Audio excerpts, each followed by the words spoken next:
আল্লাহ রাব্বুল আলামিন বলেন, আর রহমান আল্লামাল কুরআন খালাকাল ইনসানা আল্লামাহুল বায়ান আশ-শামসু ওয়াল কমারু বিহুসবান ওয়ান নাজমু ওয়াশ-শাজারু ইয়াসজুদান।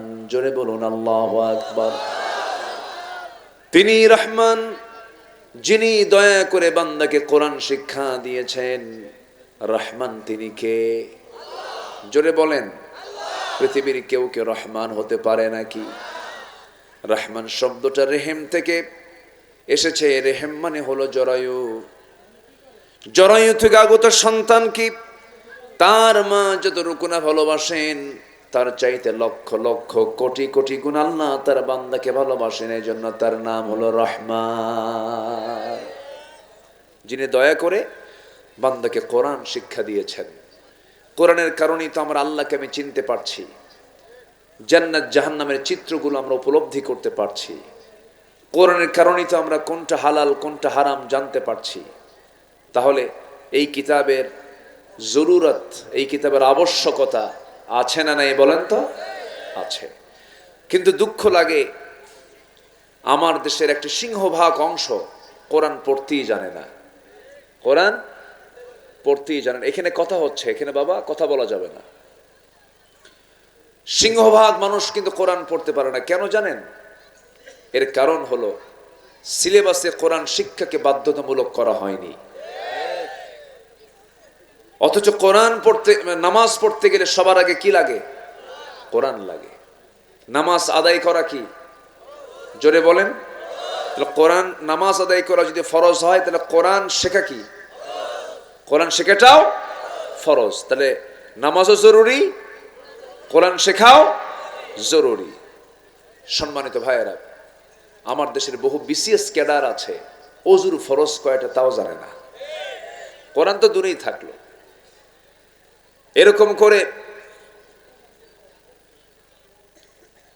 মিনিস্ট্রি অফ এডুকেশন, শিক্ষা মন্ত্রণালয় ৭১ থেকে নিয়ে, আগে তো বাদ দিলাম, ৪৭ একবার স্বাধীন হয়েছিলাম আমরা, হলো না, আবার ৭১ লাগলো, আবার ৭১ থেকে ২০২৪ লেগে গেল প্যাঁচ, আরেক আন্দোলন হলো, আবার নতুন একটা পর্যায়ে আমরা এখন উপস্থিত হয়েছি।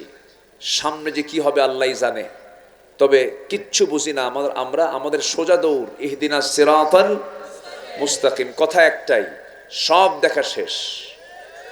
দেখছি কিন্তু আমরা দেখে কোনোটাই বাদ দেই নাই। কেউ 25 বছর, কেউ 16 বছর, কেউ 9 বছর, কেয়ারটেকার গভর্নমেন্টটা কয়েক বছর, সবাই দেখেছি আমরা। সবার নামের আগে মোহাম্মদ, ধর্মের নাম ইসলাম, কিন্তু মদের আইন পাশ করা হয়েছে, সুদ ভিত্তিক অর্থনীতি চালু করা হয়েছে, জিনার লাইসেন্স দেওয়া হয়েছে।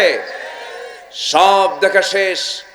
আগামীর দেশ আমরা দেখতে চাই কোরআনের দেশ। কি ঠিক কিনা? সবাই কি দেখতে চান? আল্লাহকে সাক্ষী রেখে আসমানের দিকে হাতটা উঁচু করে দেখায় দেন সবাই।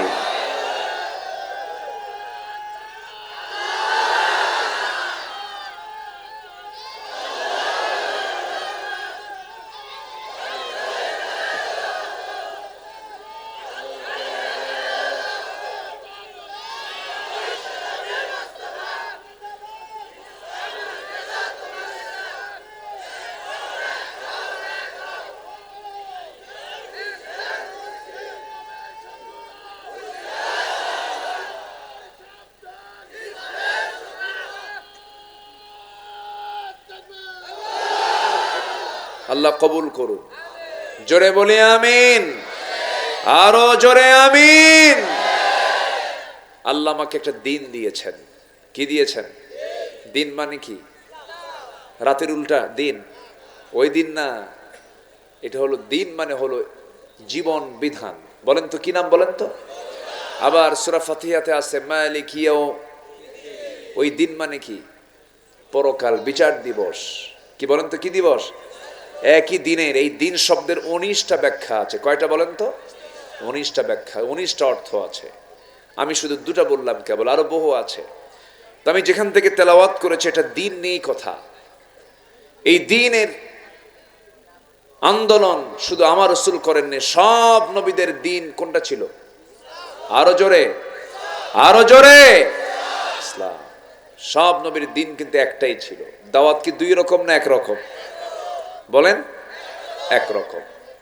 আল্লাহ রাব্বুল আলামিন বলেন, ওয়ালাকাদ বা'আসনা ফি কুল্লি উম্মাতির রাসূলান আন ই'বুদুল্লাহা ওয়াজতানিবুত তাগুত। প্রত্যেক পয়গম্বরের একই দাওয়াত ছিল, সেটা হলো কারো দাসত্ব করা যাবে না, একমাত্র দাসত্ব ইবাদত করতে হবে কার? তাগুতকে পরিহার করো আর আল্লাহর দাসত্বকে মেনে নাও। সব নবীর কিন্তু কর্মসূচি এক কর্মসূচি ছিল। কিন্তু দুঃখজনক হলেও সত্য, আমাদের সমাজে কিছু মুসলমান আছেন তারা দিন হিসাবে ইসলামকে সব জায়গায় মানতে চান না। বিভিন্ন কৌশল খাটান, টেকনিক খাটান। ইসলাম শুধু নামাজে থাকা যাবে না, শুধু রোজায় থাকা যাবে না। ইসলামকে আমরা দেখতে চাই সচিবালয়ে, ইসলামকে দেখতে চাই আমরা পার্লামেন্টে। যদি বলো রাজনীতি, এটাই রাজনীতি, কি ঠিক কিনা? যারা বলে কোরআনের সাথে রাজনীতির কোনো সম্পর্ক নাই, নতুন করে ঈমান আনতে হবে, নতুন করে ঈমান আনা দরকার। ফতুয়া তো তার মুখে মানায় যার ফতুয়ার জ্ঞান আছে। কোরআন নিয়ে কথা বলতে গেলে হিসাব করে কথা বলুন, নচেত বেঈমান হয়ে মরতে হবে। কোরআন কি অপূর্ণাঙ্গ না পূর্ণাঙ্গ? বলেন বলেন বলেন বলেন। পূর্ণাঙ্গ। কোরআনে সব তো আছে, কোনো কিছু বাদ নাই। আল্লাহ পাক সব কথা কোরআনে বলে দিয়েছেন। কোরআনের কোন অতিরিক্ত বক্তব্যও নাই। যা বলেছেন মেপে মেপে। কে বলেছেন? সূর্য যার, কোরআনও তার। হিসাব করে কথা বলতে হবে। আকাশ যার, কোরআন তার। আকাশ ভেঙ্গে পড়বে, আকাশ শেষ হয়ে যাবে, ডস্ট্রে হবে, কোরআন শেষ হবে না। কোরআন আল্লাহ পাকের সরাসরি কথা। সম্মানিত ভাইয়েরা, কোরআনে আল্লাহ তাআলা মশার কথা বলেছেন, মাকড়সার কথা বলেছেন, পিঁপড়ার কথা বলেছেন, হাতির কথা বলেছেন। আছে না নাই? তো মশার কথা আল্লাহ পাক বললেন, এজন্য কাফের মুশরিকরা কয় এটা তোমার আল্লাহর কাম। আবার এই কোরআনের মধ্যে আবার মশার কথা বলা লাগে। কি কথা কি বুঝতেছেন আপনারা? কাফেরদের তো অসুবিধার শেষ নাই। আজকের সমাজেও কিন্তু মুসলমান কাফের আছে। মুসলমান কাফের আছে না নাই? ওরা কিছু মানে কিছু। আফাতুমিনুনা বিবাদিল কিতাব ওয়া তাকফুরুনা বিবাদ। ওঠে কেন জুতা নিয়ে? যে কি সমস্যা? ও আবার আসবেন? জি ঠিক আছে। আমি কি শেষ করে দেব? তুলতেছেন কেন? বসেন। মুশকিল। আমাদের পোস্টারে লেখা থাকে প্রধান বক্তা, প্রায় লেখা থাকে 80 মাহফিলে প্রধান বক্তা হয়ে, কিন্তু মাহফিলে উঠে যখন 80 তখন হয়ে যায় শেষ বক্তা। বুঝলেন? রাত 11টার পরে 12টার পরে বক্তা উঠানো মানে কি জানেন? পাগলির সাথে ঘর সংসার করা। বোঝেন নাই? কেমনে কথা বলি। এখন মনোযোগ দিতে হবে। আমি যতক্ষণ আছি, এখন আমি কতক্ষণ সামলাবো? এখন উঠবেন, বসবেন, কত চাপ, বহু চাপ। চাপ তো আসবে, রাতে তো চাপ আসি। আপনি ঠেকাবেন কেমনে? সমস্যা তো হয়। একটু আমার দিকে তাকান। তাহলে আল্লাহ পাক মশার যে কথা বলেছেন, মশা যেটা কামড়ায়, এটা কি অতিরিক্ত বলেছেন না কাজে বলেছেন? কিন্তু কাফেররা কয়, মুহাম্মদ তোমার আল্লাহ কি করলো? কোরআনের মধ্যে আবার মশার কথা কয়। এই কি মশার নাম কেন? দেখেন আল্লাহ তাআলা মশার যে উদাহরণ দিয়েছেন কেন, আজকে 16 বছর পরে আমরা টের পাচ্ছি। দেখেন, আমি একটা উদাহরণ দিলে টের পাবেন। আল্লাহ রাব্বুল আলামিন বলেন, ইন্নাল্লাহা লা ইস্তাহি আন ইয়াদরিবা মাসালান মা বাউদাতান فما فوقها فأما الذين آمنوا فيعلمون أنه الحق من ربهم وأما الذين كفروا فيقولون ماذا أراد الله بهذا مثلا يضل به كثيرا ويهدي به كثيرا জোরে বলুন আল্লাহু আকবার।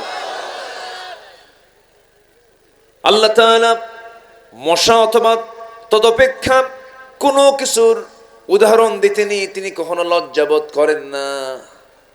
এই মশা নিয়ে কাফেররা বলল, কি তোমার আল্লাহর কি দরকার ছিল এই মশার উদাহরণ দেওয়ার? কিন্তু আল্লাহ রাব্বুল আলামিন এই উদাহরণগুলো দিয়েছেন, কাজের জন্য দিয়েছেন। দেখুন আজকের একটু আধুনিক দুনিয়াতে মশা নিয়ে একটু আলোচনা যদি করতে যাই, সবকিছু স্পষ্ট হয়ে যাবে। নাম্বার ওয়ান, মশা যখন মানুষকে কামড়ায়, বেশি খাইলে পরে মশার হায়াত কমে না বাড়ে? হ্যাঁ, আচ্ছা, মশা আমরা ভয় পাই না মশা আমাকে ভয় পায়? বলেন, ভালো করে বলেন, ভালো করে বলবেন, চিন্তা করে কবেন। আমরা মশাকে ভয় পাই না মশা আমাকে ভয় পায়? মশারি টাঙ্গায় কে? তাহলে আমি মানুষ কি শক্তিশালী সামান্য মশার ভয়ে মশারি? তাহলে আমি জেলখানায় না মশা জেলখানায়? হ্যাঁ, আমি মানুষ কোথায়? জেলখানায়। তাও কি চতুর্দিকে চেক করতে হয় ফাঁকা আছে নাকি? একদম সতর্ক হয়ে শুইতে হয়। মশা যত বেশি খাবে ওর হায়াত তত কমবে। এই 16 বছর এরা খাইছে কম না বেশি? কিসের মতো খাইছে বলেন, কার মতো? তাহলে উদাহরণ ঠিক আছে? ঠিক আছে কিনা কোন? ঠিক আছে না নাই? মশার মতো বেহিসেবে খাইছে রক্ত, কম লাশ ফালায় নাই। এই জিনাইদে তো বহু লাশ ফালিয়েছে, অনেক রক্ত তারা ঝরিয়েছে। বেশি খাওয়ার কারণে মশার মতো তারাও নাই, ঠিক কিনা? আলেমদেরকে উলঙ্গ করতে চেয়েছিল, ওরা উলঙ্গ। একজন নবী ছিলেন, খুব রাগী নবী। বলুন তো সে নবীর নাম কি? ওরে, এ তো দেখতেছি সব জানেন আপনারা। বলি আলহামদুলিল্লাহ। নবী তার নতুন কিছু বলতে পারবেন? নবী তো নতুন নবী। মুসা কি আর দুইজন হয় নাকি? বলবেনই তো। মুসা আলাইহিস সালাতু ওয়াস সালাম উনি একদিন শুনতে পেলেন ফেরাউন তার বিরুদ্ধে একটা এরকম ব্যাড রিপোর্ট দিয়েছে, শারীরিক ত্রুটির কথা বলেছে। কি তোমরা কি জানো মুসা কেমনে নবী হয়? মুসার তো শরীরই ঠিক নাই। কেন? ওর অন্ডকোষ একটা ছোট একটা বড়। কি কথা কি বুঝতেছেন আপনারা? তাহলে এই জাতীয় মানে প্রপাগান্ডা, অপপ্রচার আজকেও না আগেও ছিল? আগেও ছিল। তো এই নবীর বিরুদ্ধে এই কথা বলা মানে কি এই নবী কি ঠিক থাকার কথা? বলেন তো। প্রচন্ড রাগ উঠে গেছে, বলতেছেন আল্লাহ শোনো, যেটা নাই আমার অস্ত্রপাতি সব তো ঠিকই আছে, আমার তো কোনো অঙ্গহানি নাই, আমার অন্ডকোষ নিয়ে ফেরাউন কথা বলে, তুমি আল্লাহ এটার ফয়সালা করে দাও। আল্লাহু আকবার বলবেন না? আল্লাহ বলেন মুসা চিন্তা করো না, সহিহ রাওয়ায়াত কিন্তু, তুমি চিন্তা করো না, আমি ফয়সালা করে দেব। উনি করলেন কি? গোসল করতে নামলেন। কি করতে নামলেন? গোসল। তো গোসল করতে নেমে তার বিকল্প কোনো লুঙ্গি ছিল না। উনি করলেন কি? এটা পাথরের উপরে লুঙ্গিটা রেখে ওই লুঙ্গি আবার গোসল করে পড়বেন হেতু জরুরতের কারণে তিনি নেমে পড়লেন পানিতে। গোসল শেষ, ওই লুঙ্গিটা আবার হাতে নিয়ে তিনি পড়বেন। লুঙ্গিতে হাত দিতে নিয়েই আল্লাহ তাআলা, লুঙ্গির নিচে ছিল পাথর, আল্লাহ পাক পাথরকে জিন্দা করে দিলেন। বলেন পাথর লুঙ্গি নিয়ে দৌড় মার। লুঙ্গি নিয়ে কি মার? দৌড় মার। কার অর্ডার? বলেন কার অর্ডার? আমার দেহ মাটি, আমি কি দৌড়াই না? দৌড়াই কিনা বলেন? এই মাটিতে প্রাণ দিয়েছেন কে? আমাকে প্রাণ দিয়েছেন কে? সে আল্লাহ ওই পাথরের মধ্যে প্রাণ দিলেন। পাথরকে বলা হলো পাথর তুই দৌড়া। পাথর দৌড়ায়। মুসা আলাইহিস সালাতু ওয়াস সালাম ওই পাথরকে ধরার জন্য রেগে গেলেন, খেপে গেলেন, হাতে লাঠি নিয়া ওই লুঙ্গি পরার জন্য। লুঙ্গির দিকে তার মন, কিন্তু তিনি যে উলঙ্গ হয়ে আছেন এটা তার মনই নাই।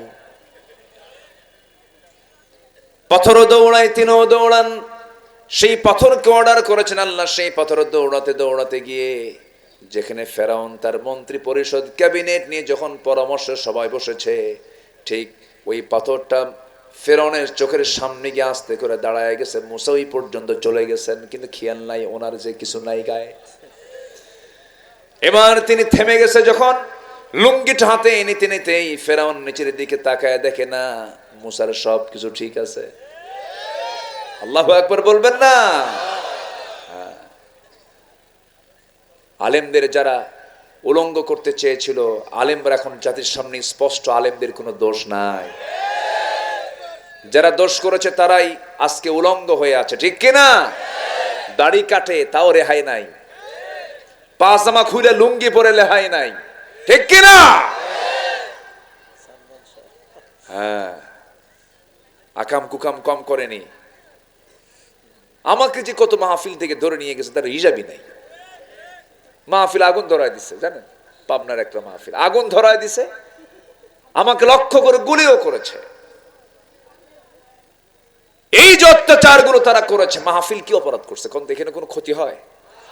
এই মাহফিল গুলোতে তারা প্রায় প্রায় বাধা দিত, থানায় গিয়ে বসে থাকা লাগতো কমিটির, জুতার তলা ক্ষয় হয়ে যেত। ওরা কোরআনকে বন্ধ করতে চেয়েছিল, অচল করতে, আল্লাহ ওদেরকে অচল করে দিয়েছে। সম্মানিত ভাইয়েরা, অনেক কথা আস্তে আস্তে বলি। তাহলে মশা কম খায় না বেশি খায়? কি হায়াত বাড়ে না কমে? কমে। নাম্বার 2, মশা কামড়ায়। মশা কামড়ায় না? পুরুষ মশা না মহিলা মশা? খালি মহিলা বললে তো বেকায়দা। মহিলা মশা কম, মহিলা কামড়াই করলে তো সংসার করতে পারবেন না। কি আকিদুল ভাই, এ তো মহা মুশকিল, প্যাঁচ লেগে যাবে তো দেখতেছি। হ্যাঁ, মহিলা মশা, স্ত্রী মশা কামড়ায়। শোনেন, বউ তো কঠিন জিনিস। বউকে আপনারা ভয় পান না? হ্যাঁ হ্যাঁ, দেখেন, চরম ভয়, চরম ভয়, ওটাই সংসার করে। হ্যাঁ, এত সস্তা না। আপনি যত বড় বীর বাহাদুর হন, বইয়ের কাছে কায়েত, কোনো উপায় নাই। শোনো, তুমি কত বড় হুজুর আমার জানা আছে, বসো, এক ধমক মেরে বসে দেয়, কোনো উপায় নাই। আমার নবীজি ওমরের মতো মানুষ, ওমরের মতো মানুষ, থরথর করে কাঁপত রোম পারস্য, উনিও কায়েত পারতেন না। কারণ আল্লাহ পাক নারীকে ওইভাবেই বানিয়েছেন। সম্মানিত ভাইয়েরা, স্ত্রী মশা কামড়ায়। আল্লাহ পাক এখানে যে আয়াতটা সেট করেছেন, এখানে স্ত্রী মশার কথাই বলেছেন। মা বাউদাতান, যারা আলেম ওলামা, মা বাউদাতান মুযাক্কার না মুয়ান্নাস? মুয়ান্নাস। কি মুয়ান্নাস না? বাউদাতান। আল্লাহু আকবার বলেন। আমার বন্ধুগণ, নাম্বার 2 চলে গেল। নাম্বার 3 হলো মশাকে তুচ্ছ ভাবার কোনো কারণ নাই। এই মশা যখন রাতের বেলা আপনি দেখতেছেন গোটা ঘরে কোথাও মশা নাই, মশারি ছাড়া শুয়ে পড়েছেন, মশা নাই মনে করে, মশা দেখেন না আপনি একটাও, কিন্তু লাইট যখন বন্ধ হয়ে গেল, কানের কাছে এসে কি সুন্দর করে সারেগামা পাদানিসা শুরু হয়ে গেল, ঘুম আর হলো না। এই যে মশাটা সুন্দর করে আপনার নাকের কাছে, কানের কাছে এসে এরকম করে গুনগুন গুনগুন আওয়াজ যখন আপনার কানে আসে, এটা কিন্তু কোনো গান গায় না, তার পাখাটা নড়ায়। বিজ্ঞান বলছে মশা তার পাখাকে প্রত্যেক সেকেন্ডে নড়ায়, ঝাপটাই হলো 500 থেকে 600 বার। প্রতি সেকেন্ডে 500 থেকে 600 বার তার পাখা ঝাপটায়। কম কথা? আমার বন্ধুগণ, নাম্বার 4 হলো এই মশা নিয়ে হাসাহাসি করার কিছুই নাই। মিস্টার নমরুদ দুনিয়া থেকে বিদায় হয়েছিল কিসের কামড় খায়া? কি মশা? অসল মশা। কি কি মশা? অসল। ঠ্যাং ভাঙাতো না, ও হচ্ছে ওই যে প্যারালাইসিস। কি কি কি বলেন? পক্ষাঘাত, প্যারালাইসিসের রোগী ছিল সেই মশা। সেই মশার কামড় খেয়ে নমরুদ বিদায় হয়েছে। আল্লাহ কয়, তুই বাহাদুরি দেখাস। প্রতিবন্ধী মশা, হ্যাঁ, প্রতিবন্ধী মশা। সম্মানিত ভাইয়েরা, আরেকটা আছে মাকড়সা। আরেকটা উদাহরণ কি দিয়েছেন বলেন তো? মাকড়সা। মাকড়সা কোথায় কোথায় ঘর বানায় বলেন? আমার ঘরের মধ্যে, আপনার ঘরের মধ্যে সে আরেকটা ঘর বানায়, কোনায় কোনায়। এই যে মাকড়সা ঘর বানালো, আল্লাহ রাব্বুল আলামিনের সূরার নামই দিয়েছেন মাকড়সা, সূরাতুল আনকাবুত। কেন দিয়েছেন, কি জন্য দিয়েছেন? বিজ্ঞান রহস্যগুলো আবিষ্কার করতে পেরেছে, আজ কিছু রহস্য তারা বের করেছে। আল্লাহ বলছেন, যারা আল্লাহকে গার্জিয়ান না বানায়া, অভিভাবক না বানায়া, আল্লাহকে একমাত্র ওলি না মনে করে যারা অন্য কাউকে অভিভাবক মনে করবে, তাদের দৃষ্টান্ত হলো মাকড়সার মতো। কেমন করে? আল্লাহ রাব্বুল আলামিন বলছেন, মাসালুল্লাযীনা ইত্তাখাযু মিন দুনিল্লাহি আউলিয়া কামাসালিল আনকাবুত। জোরে বলি আল্লাহু আকবার। এই মাকড়সা, তাদের দাম্পত্যময় জীবন আছে, তাদের মধ্যে স্বামী স্ত্রী আছে, স্বামী এবং স্ত্রী দাম্পত্যময় জীবন চলতে নিয়ে এদের যখন ইন্টারকোর্স হয়ে যায়, যৌন মিলন হয়ে যায়, যৌন মিলন হওয়ার পর স্ত্রী মাকড়সার ভিতরে প্রচন্ড ক্ষুধা কাজ করে, শারীরিক তার খাদ্যের প্রয়োজন হয়ে যায়। সেই খাদ্যের চাহিদা মেটাতে গিয়া স্ত্রী মাকড়সা মাঝে মাঝে স্বামী মাকড়সাকে কামড় মেরে খেয়ে তার ক্ষুধা নিবারণ করে, মানে স্বামীকে হত্যা করে। আমার বন্ধুগণ, আল্লাহ বলছেন, যারা আল্লাহকে বাদ দিয়া অন্য কাউকে যারা অভিভাবক মনে করবে, তাদের দৃষ্টান্ত হলো মাকড়সার জীবনের মতো। সেখানে স্বামী স্ত্রী কলহ, স্ত্রী স্বামীকে মেরে ফেলে দেওয়া মানে কি? সেটা কি সুখের সংসার? না। আল্লাহ কত আগে বলে দিলেন। আল্লাহ যা বলেছেন কোনটাই বান্দার জন্য অপ্রয়োজনীয় নয়, সব প্রয়োজনীয়। সেই কালাম থেকে সূরাতুশ শুরা থেকে একটা আয়াত আমি তেলাওয়াত করেছি। আল্লাহ রাব্বুল আলামিন বলছেন, তোমরা কি করবে? যে দায়িত্ব আমি ইব্রাহিমকে দিয়েছিলাম, নূহকে দিয়েছিলাম, ঈসাকে দিয়েছিলাম, মূসাকে দিয়েছিলাম, সবার কাজ ছিল আন আকিমুদ্দীনা ওয়া লা তাতাফাররাকু ফীহি। তোমরা কি করবে? আল্লাহর জমিন, আল্লাহর দিন কায়েমের সংগ্রাম করবে, মত পার্থক্য সৃষ্টি করবে না। আমার বন্ধুগণ, আজকে যদি আমার দেশে যদি কোরআন থেকে যেত, আমার দেশের কোনো টাকা বিদেশে কখনো পাচার হতো না, দেশ পিছে যেত না। কারণ আমার বন্ধুগণ, যখন কোনো জাতির মধ্যে যখন আল্লাহর ভয় হেরে যায়, সেই জাতি যা ইচ্ছা তাই করতে পারে। ইদা লাম তাস্তাহি ফাসনা মা শি'তা। যখন কারো লজ্জা, যখন কারো ভিতর থেকে চলে যায়, সে যা ইচ্ছা তাই করতে পারে। লজ্জা তো তারই যায় যার ঈমান নাই, ঠিক কি না? লজ্জা তারই যায় যার কি নাই, ঈমান নাই। একটু কান লাগাবেন সবাই, মনোযোগ দিয়ে কথাগুলো শুনবেন। সেই দিন বিজয়ী হয়ে যাক। সব দিনের উপরে আপনি কোরআনকে প্রশ্ন করুন, কোরআন বলো তো আমার নবী দুনিয়াতে কেন এসেছিলেন? কোরআন সুন্দর করে জবাব দিচ্ছে। যারা পারেন ঠোঁট মিলিয়ে বলুন, হুয়াল্লাযী আরসালা রাসূলাহু বিল হুদা ওয়া দীনিল হাক্কি লিইয়ুযহিরাহু আলাদ-দীনি কুল্লিহি ওয়া কাফা বিল্লাহি শাহীদা। তিনি সেই মহান প্রভু, যিনি তার রাসূলকে দিন হক দিয়ে দুনিয়াতে পাঠিয়েছেন, যেন তিনি কি করতে পারেন? দুনিয়ার তৈরি করা যত দিন আছে, আল্লাহর দিন ইসলাম ছাড়া আরো দিন দুনিয়াতে আছে না নাই বলেন? আমার দেশে একটা দিন কায়েম আছে, সেই দিন কি আল্লাহর দিন না মানুষের দিন? বলেন বলেন বলেন, কার দিন? এই সমস্ত মানুষের দিনগুলোকে উৎখাত করে, পরাজিত করে, সেই দিনের উপর আল্লাহর দিনকে বিজয়ী করার জন্য রাসূলকে আল্লাহ রাব্বুল আলামিন পাঠিয়েছেন। সেই মিশনকে পরিপূর্ণ করার জন্য নবীজির সময় লেগেছে 23 বছর। কত বছর বলেন? 23 বছর। মক্কার জিন্দেগি 13 বছর, মদিনায় 10 বছর, মোট কত বছর হলো? 23 বছর। রাসূল যে মিশনটা চালু করেছিলেন, ওপেন শুরু করেছিলেন যেদিন 40 বছর বয়সে নবুয়ত পান, 63 বছর বয়সে দুনিয়া থেকে বিদায় হয়ে যান। ওই যে শুরু করেছেন 23 বছরে, যা করেছেন সব তিনি কি দিয়া করেছেন বলেন? আসতে বলবেন না, কি দিয়া করেছেন? সেই কোরআন আজও আছে না নাই? আমরা কোরআন দিয়েই করব সবকিছু। জোরে বলি ইনশাআল্লাহ, আরো জোরে বলি ইনশাআল্লাহ। যদি মার খেতে হয় রাজি আছেন? যদি মার খেতে হয় রাজি আছেন? জেল খাটতে হয় রাজি আছেন? হুমকি ধামকি শুনতে হয় রাজি আছেন? আল্লাহ কবুল করুন। জোরে বলি আমিন, আরো জোরে আমিন। আমার নবীজি কোরআন দিয়ে দিশেহারা মানুষ, ওমরের মতো মানুষ, চিন্তা করেন একটু, ওমরের মতো মানুষের চিন্তা করেন। এই লোকটা কি ইসলাম কবুল করতে গেছেন না রাসূলুল্লাহকে মারতে গেছেন? বলেন বলেন বলেন বলেন। রসুলকে মারতে গেছেন, মারতে গিয়ে ফিরে আসলেন কিসের কারণে? বলেন বলেন কিসের কারণে? কোরআনের কারণে। মারতে পারলেন না, কোরআন থেকে আটকায় দিল।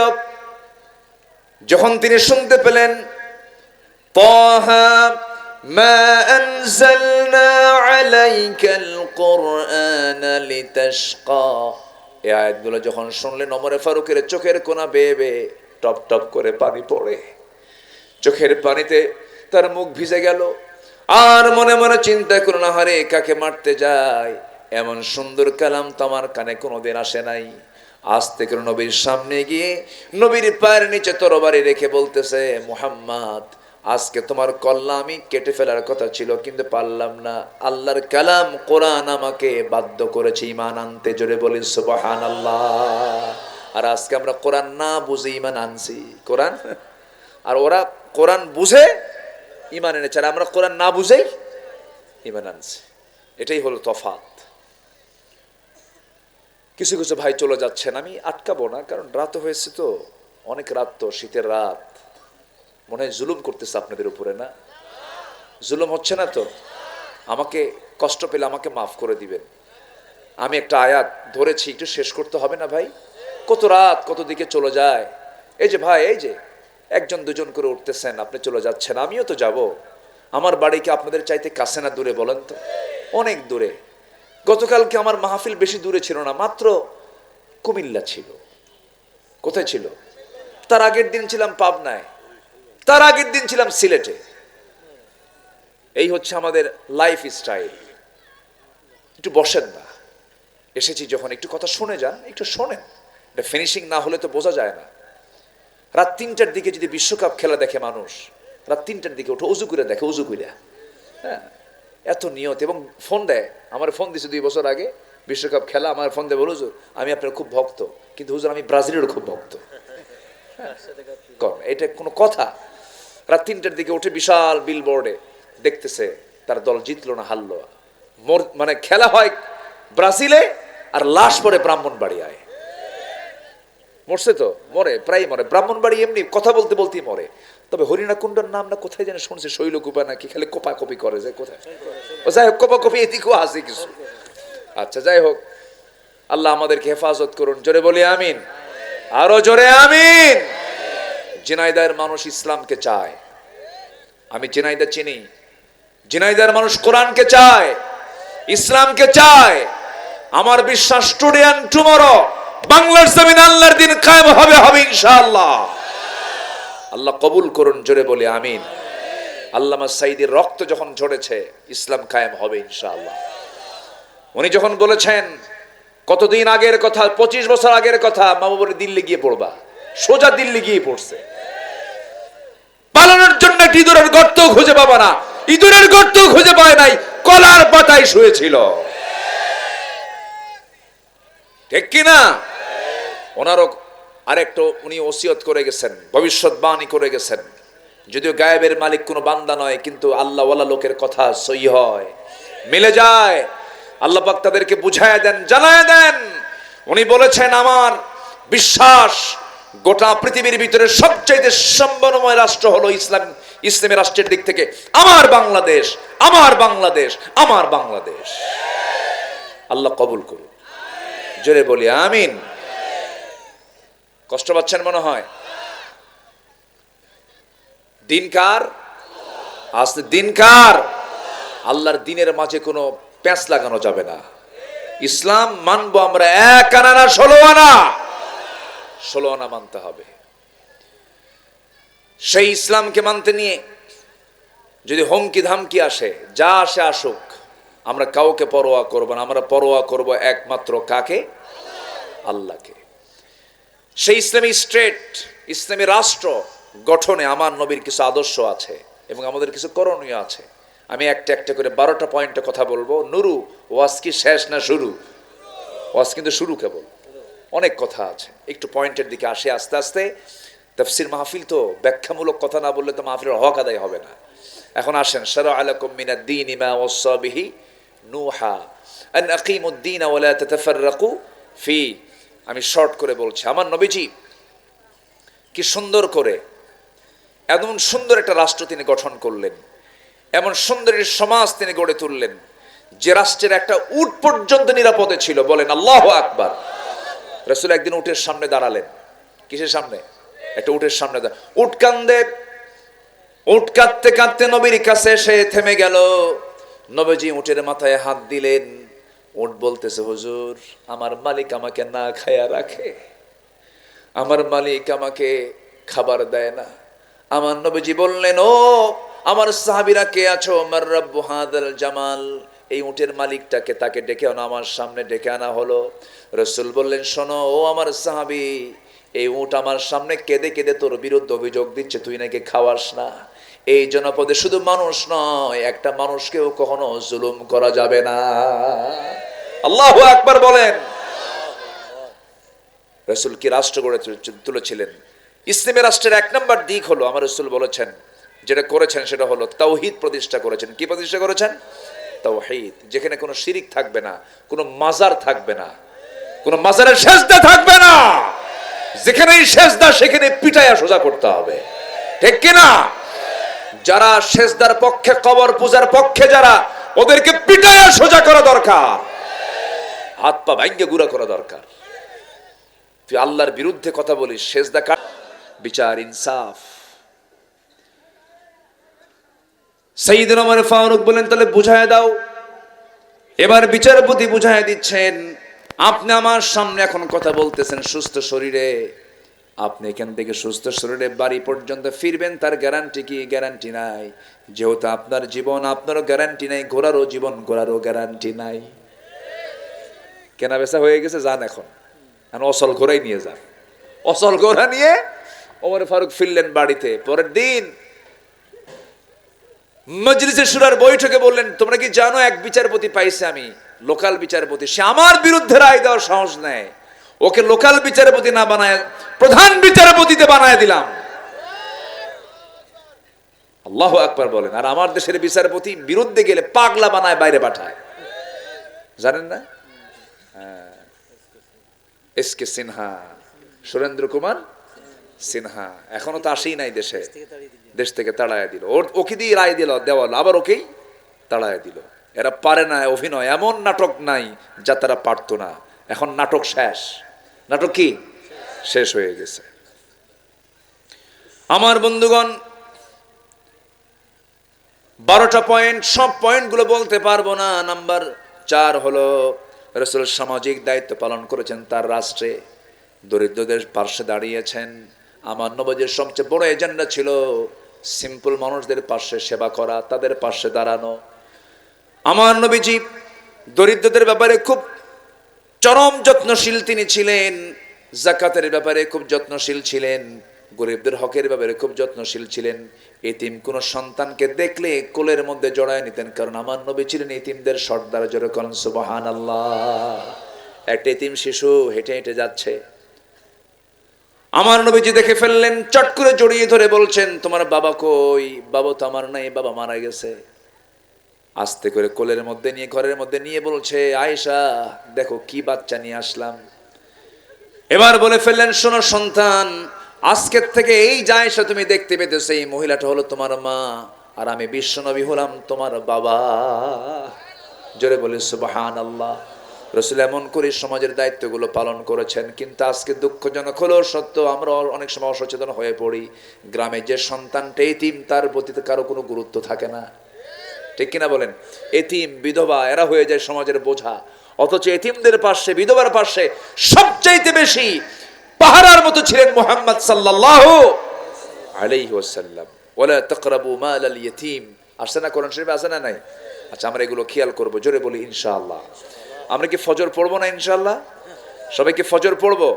ফজর পড়বেন কারা কারা? একটু হাত তুলে দেখেন দেখি। জোরে বলি ইয়া আল্লাহ। আরো জোরে বলি ইয়া আল্লাহ। আমাদেরকে 5 ওয়াক্ত সালাত আদায় করার তৌফিক তুমি আল্লাহ দিয়ে দাও। জোরে বলি আমিন। আরো জোরে আমিন। হাত নামান। মা বোনরা কি মাহফিল আসছে? মা বোনরা নামাজ পড়ে? বউ যদি নামাজ না পড়ে কি করবেন বলেন? কি করে মার্ডার কেস দেখতেছি, মারবেন? যে কইছে পিঠা দেব ও মানে বিয়ে করে নাই। বউ পিঠে না তো সস্তা, খুব কঠিন ব্যাপার। বউ যদি নামাজ না পড়ে 4টা কারণে বউকে মারা যাবে। কয়টা কারণে?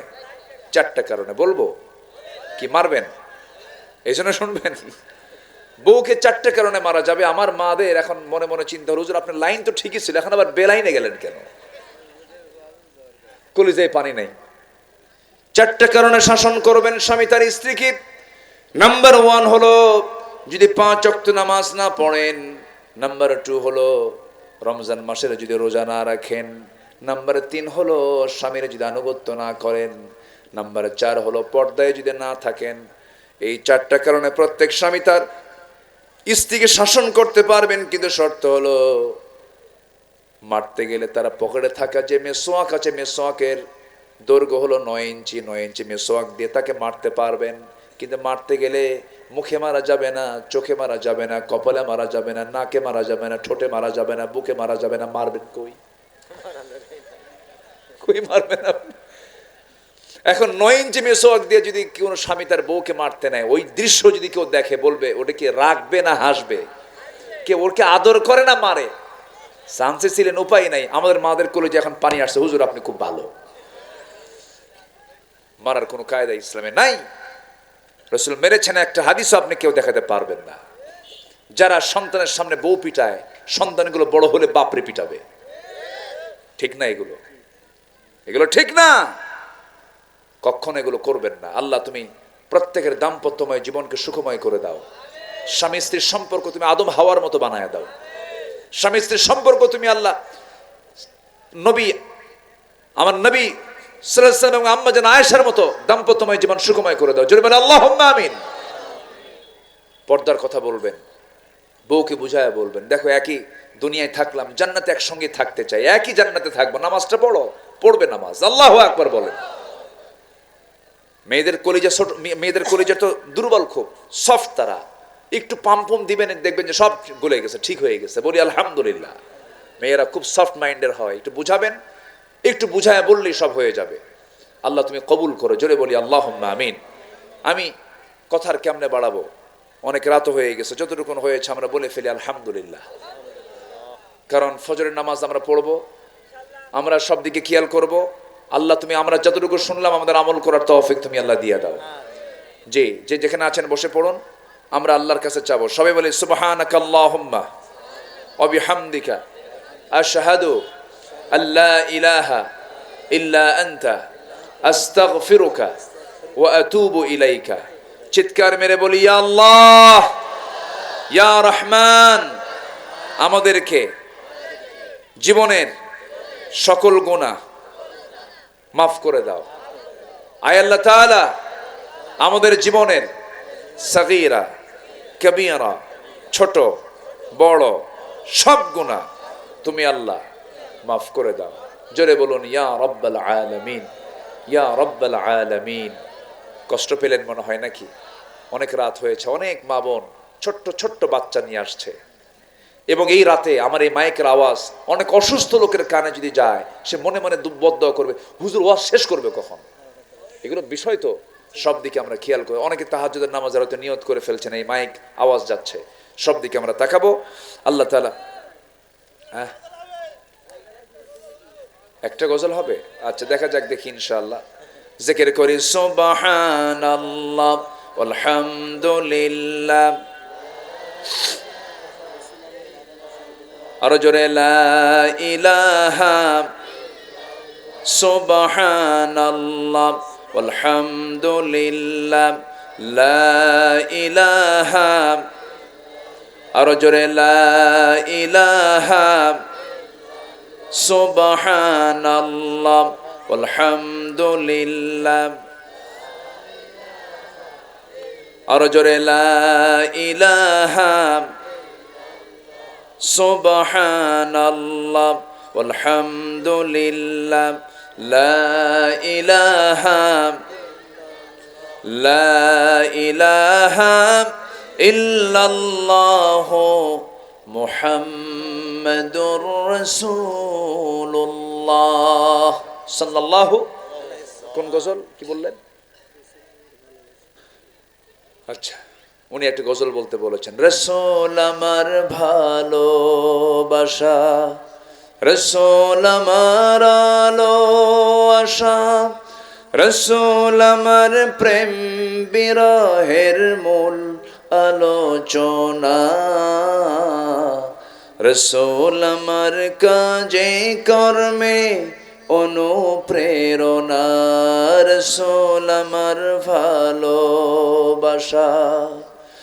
যখন দারুণ দুঃখ নামে আমার জীবন জুড়ে, বিপদ আপদ মুসিবতে মরি পুড়ে পুড়ে, যখন দারুণ দুঃখ নামে আমার জীবন জুড়ে, বিপদ আপদ মুসিবতে মরি পুড়ে পুড়ে, তখন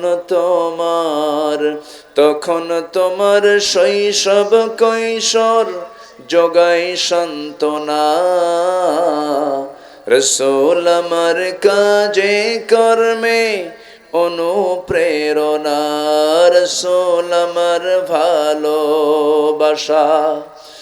আশা হতো জীবন যখন দুর্বিষহ লাগে, ব্যর্থ এবং পরাজিত স্মৃতিগুলো জাগে, তখন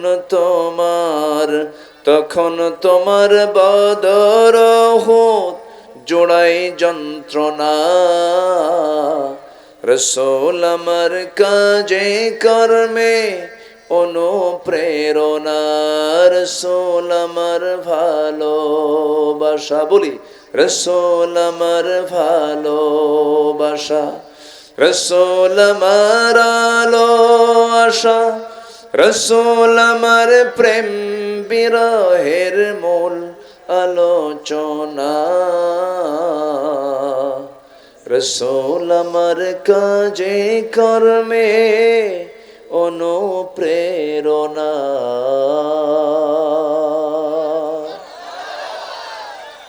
জি, আসুন আমরা এখন আল্লাহর কাছে চাবো। কার কাছে চাবো বলুন তো? আল্লাহর কাছে। জি, আপনি দোয়া করে দেন। আল্লাহুম্মা আমিন। রব্বানা যালামনা আনফুসানা ওয়া ইল্লাম তাগফির লানা ওয়া তারহামনা লানাকুনান্না মিনাল খাসিরিন। গভীর রাত, নিঝুম রাত, হাড় কাঁপানো শীতের ভিতরে হাজারো মুসলমান নরনারী নিয়ে তোমার কালামের একটা আয়াতকে সামনে রেখে দিন প্রতিষ্ঠার উপরে কিছু কথা বলেছি। আদর্শ রাষ্ট্রের বৈশিষ্ট্য কি হবে সেই বিষয়ে কিছু কথা বলেছি। গুনার বোঝা মাথায় নিয়ে কাঙ্গাল ভিখারির মতো দুটো হাত পেতেছি। আল্লাহ, গুনার দিকে নজর দিও না, বান্দা মনে করে তামাম জিন্দেগির গুনাহগুলোকে মাফ করে দাও। জনম দুঃখিনী মা, জনম দুঃখী বাপজান যারা চলে গেলেন, জিন্দেগির গুনাহগুলো মাফ করো, কবরগুলোকে জান্নাতের টুকরা বানায়া দাও। রব্বির হামহুমা কামা রব্বায়ানি সগীরা, রব্বির হামহুমা কামা রব্বায়ানি সগীরা। আল্লাহ তাআলা বিশেষ করে এই মাহফিলের আয়োজন যারা করলেন, শোনার জন্য যারা আসলেন, বিনিময়ে কিয়ামতের কঠিন ময়দান যেদিন কেউ কাউকে চিনবে না, এমনকি মা সন্তানকে পর্যন্ত স্বীকার করে বসবে, যেদিন মানুষ কাঁদতে কাঁদতে চোখের পানিগুলো ফুরে যাবে, চোখ থেকে রক্ত বের হওয়া শুরু হয়ে যাবে, সেই কঠিন মুসিবতের দিনে মাহফিল সবার জন্য নাজাতের মাধ্যম তুমি আল্লাহ বানায়া দিও। ও আল্লাহ, তোমার বান্দাগুলো কিনা এমন সময় হাত তুলে, যে সময় দোয়া কবুলের সময়, তুমি দুনিয়ার আকাশে চলে আসো, তুমি বলো আলা আমি মুস্তাগফিরিন ফাগফির আলাহ, কোন ক্ষমা প্রার্থী আছে আমার কাছে ক্ষমা চাবে, আমি তাকে মাফ করে দেব। আল্লাহ গো, তোমার কাছে ফরিয়াদ করে আমাদের গুনাহগুলোকে মাফ করে দাও, আমাদের পাপগুলোকে মাফ করে দাও। আল্লাহ তাআলা যে উদ্যোগে আজকের এই মাহফিল মাদ্রাসাকে কবুল